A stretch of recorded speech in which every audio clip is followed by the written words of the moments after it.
بھیجا۔ وَكَفَى بِاللَّهِ شَهِيدًا، اللہ تمہارے اعمال پر گواہ۔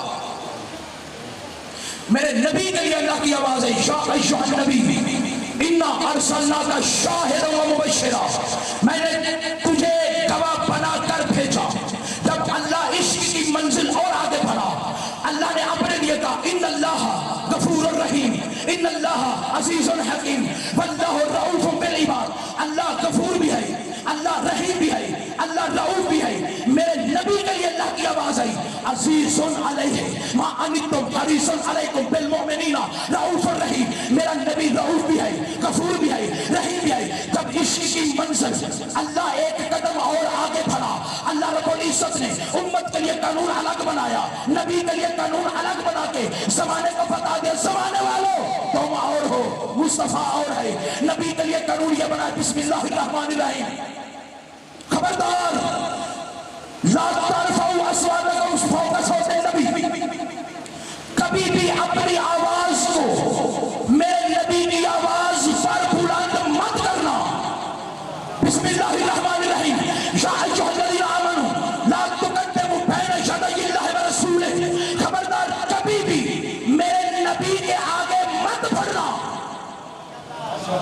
میرے نبی کی آواز پر اپنی آواز کو بلند نہ کرنا، جیسے خود ایک دوسرے کو پکارتے ہو، میرے نبی کو کبھی ایسے نہ پکارنا۔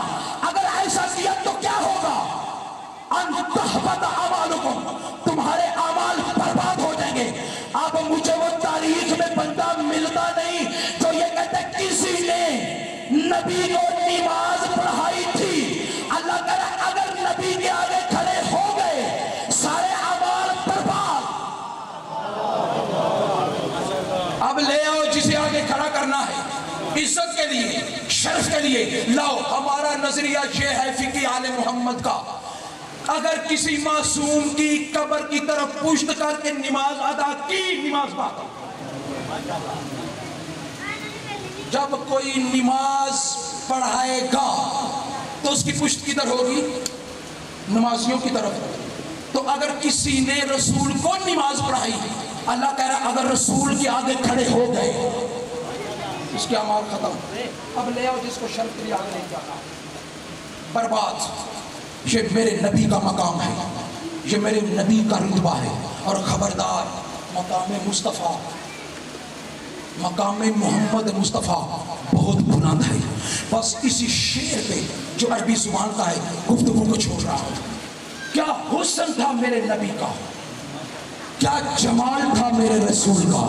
حسان بن ثابت جس کے اشعار کو آئمہ سنا کرتے تھے، امام معصوم حسان بن ثابت، اس نے شعر لکھا میرے رسول کی شان میں، اجمل منک لم تری عینی قط واحسن منک لم تلد النساء۔ اے رسول آج تک ان آنکھوں نے آپ جیسا حسین کبھی دیکھا ہی نہیں۔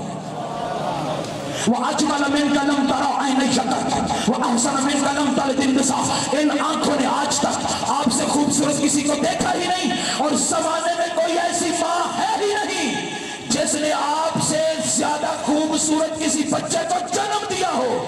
خُلِقْتَ مُبَرَّأً مِنْ كُلِّ عَیب كَأَنَّكَ قَدْ خُلِقْتَ كَمَا تَشَاءُ۔ میرا نبی حسان بن ثابت کہہ رہے ہیں اے میرا رسول آپ کو اللہ نے ایسے خلق کیا جیسے آپ کے مشورے شامل حال تھے۔ میرے ہاتھ یہاں لگانا، میری آنکھیں یہاں لگانا۔ عزیزان گرامی کا بڑا چرچا ہے حسن یوسف کا، بڑے ٹنکے ہیں حسن یوسف کے۔ کتنا حسین تھا نبی یوسف، کوئی شک نہیں، بڑے خوبصورت تھے، بڑے حسین تھے، کتنے حسین تھے۔ یعنی حسن یوسف بس یہی تھا۔ مصر کی عورتوں نے حسن یوسف کو دیکھ کر اپنی انگلیاں کاٹ ڈالی، یہ تھا یوسف نبی کا حسن۔ آؤ میرے نبی کا حسن کیا ہے؟ جس کی انگلی کے اشارے سے چاند کا کلیجہ شک ہو جائے اسے محمد کہتے ہیں۔ یہ میرے محمد مصطفیٰ کا حسن، یہ نزاکت ہے ہمارے نبی کی۔ عزیزان بس ایک گزارش ہے اور مصائب اور زحمت۔ انکم الریسہ کے مصداق ہیں جن کا ذکر ہے، جب گھر سے چلو، چونکہ وقت کی نزاکت ہے، اور میں نے موضوع کو بہت جلد کلوز کیا، وقت کی نزاکت کو دیکھتے ہوئے عزیزان، جب گھر سے چلو، یہ عزاداری شبیر کا تقاضا ہے، جب گھر سے چلو باوضو ہو کے چلو، ذہن میں دماغ میں فقط یہ ہو کہ میں حسین کی عزاداری پہ جا رہا ہوں۔ اور اگلی بات بڑی اہم ہے جو کرنے جا رہا ہوں، جب گھر سے چلو تو جتنے بھی آپ کے اہل و عیال، رشتہ دار، تعلق، دوست، ساتھی، جتنے بھی دنیا سے چلے گئے، سب کی طرف سے نیت کر کے چلو کہ سب کی طرف سے حسین کی مجلس میں جا رہا ہوں، سب کو ثواب ملے گا، سب کی طرف سے نیت کرو جب گھر سے چلو۔ اور بات یاد رکھنا، عبادت کرنے سے اہم ہے عبادت کی ہوئی بچا لینا۔ ہماری اکثر نادانی کی وجہ سے ہماری کی ہوئی عبادت برباد ہو جاتی ہے، اور یہی شیطان شناسی ہے۔ صرف توحید شناسی نہیں، شیطان شناسی بھی ہونی چاہیے کہ پہلے شیطان ہمیں عبادت سے روکے گا، جب کر لی اگلا حملہ یہ کرے گا ہماری کی ہوئی عبادت کو برباد کرے گا۔ لہذا میری گزارش ہوگی، اور یہ ذمہ داری تین قسم کی ذمہ داری، دیکھیے گا تین قسم کی ذمہ داری ہے، یہ ہمارا فرض ہے کہ ہم آپ کو بتائیں۔ اگر اس ممبر سے سدھریں گے نہیں تو کہاں سدھریں گے؟ اس سے بڑی یونیورسٹی نہیں کہ جہاں سے آپ کو علم ملے اور جہاں سے سدھر کے چلے جائیں۔ یہ نوجوان کے بزرگ کے جتنے ہم خوش ہوتے ہیں نا خطیب، اب دیکھیے گا یہ ایک سرکل ہے، سرکل بانی، ساکر، خطیب، مجمع۔ ہم سے بھی سوال ہوگا، آپ پہ بھی سوال ہوگا، بانی پر بھی سوال ہوگا، ہم پر سوال ہوگا حق بتایا کہ نہیں، آپ پر سوال ہوگا کس کو جا کے سنا، بانی پر سوال ہوگا کس کو بلایا۔ یہ اپنی طرف سے نہیں، امام محمد تقی علیہ السلام کی روایت پڑھنے جا رہا ہوں۔ سرکار فرماتے ہیں من اصغى الى ناطق فقط ابدا، جس نے کسی خطیب کی، فائز کی، ذاکر کی، نوح خان، مرثیہ خان، قصیدہ خان، کسی کی آواز کو غور سے سنا، اس نے اس کی عبادت کی۔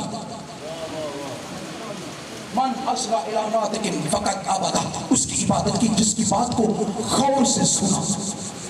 فإن كان الناطق ينطق عن الله فقط عبد اللہ، اگر تو بولنے والا اللہ کی خوشنودی کے لیے بول رہا تھا تو سننے والے اللہ کی عبادت کریں گے۔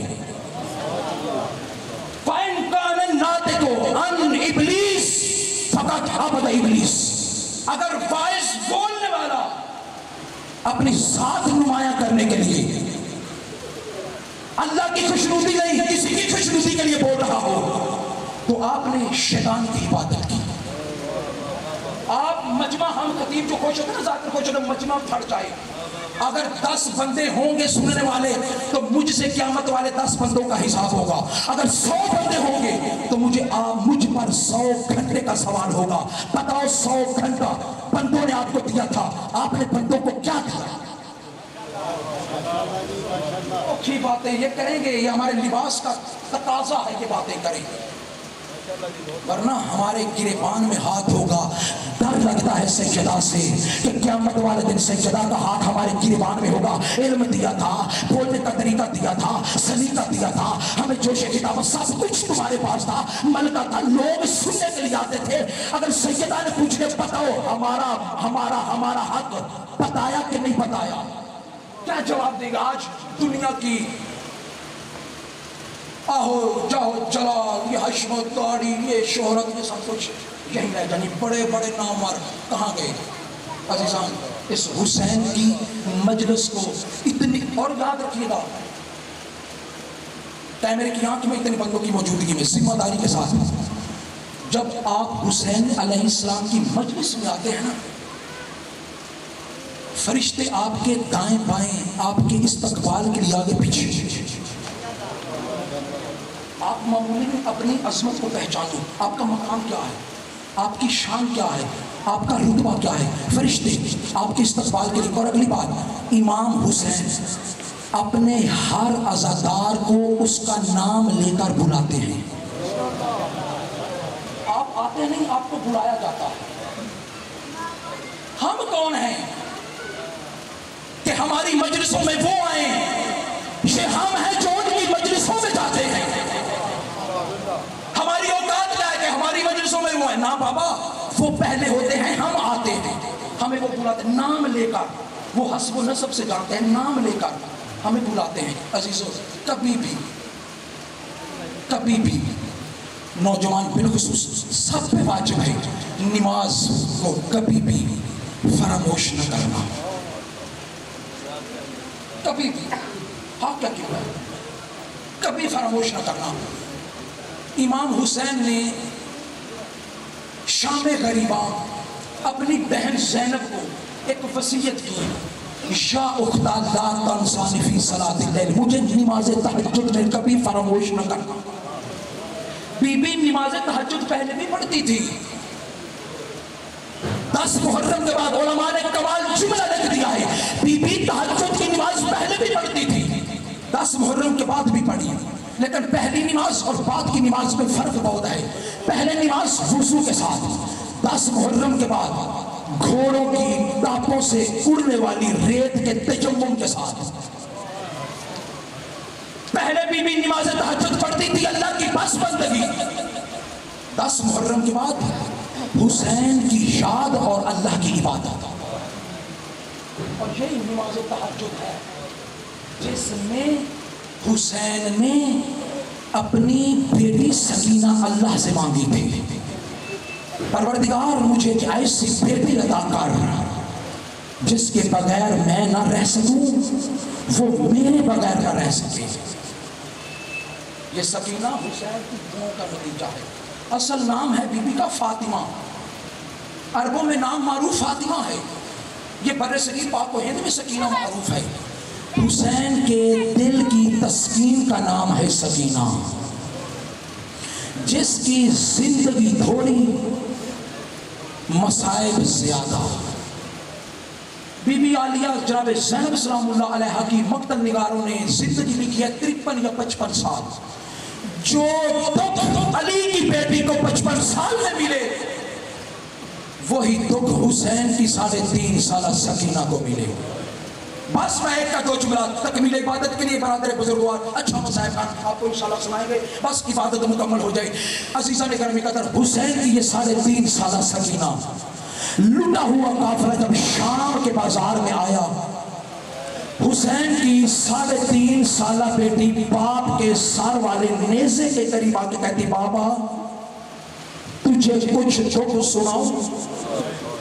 نو کے سینہ سے آواز آئی, ہاں میرا لال دکھ سنا. حسین کی بیٹی تڑپ کے کہتی, بابا یتزلزل جدران الشام, شام کے بازار میں سکینہ اپنے دکھ سنائے گی, شام کی دیواروں میں زلزلہ آ جائے گا. نو کے سینہ سے آواز آئی, میرا لال مجھے دکھ سنا.